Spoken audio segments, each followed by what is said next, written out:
Norman domination over England was marked by their imposing castles and new laws. But one passion of theirs also impacted the land: hunting.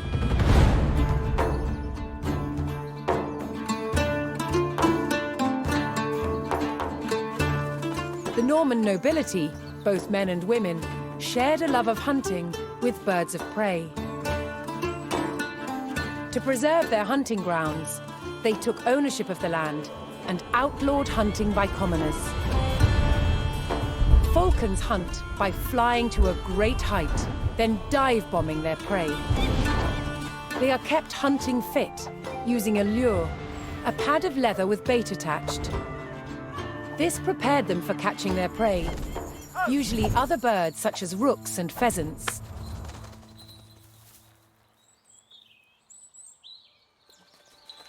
While out hunting, a falcon might give chase to its prey far from the party. So, riders would follow them cross-country on horseback to witness the action. After a falcon had caught its prey, it was fed and would not fly again that day.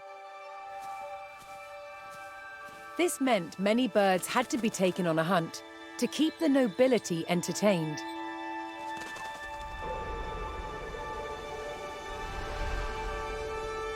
Rather than falcons being carried on horseback, which would jostle them, they were transported on a frame called a cadge.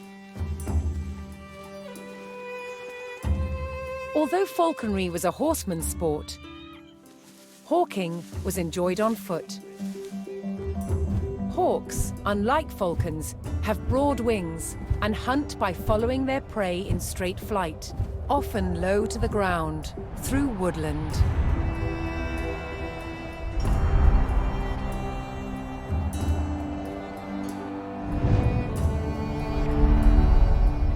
Hunting by sight, a falcon's vision is highly developed.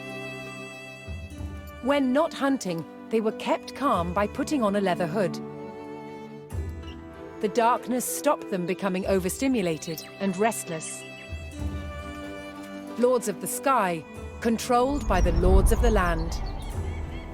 Falcons and hawks were symbols of power and status. They were central to Norman identity.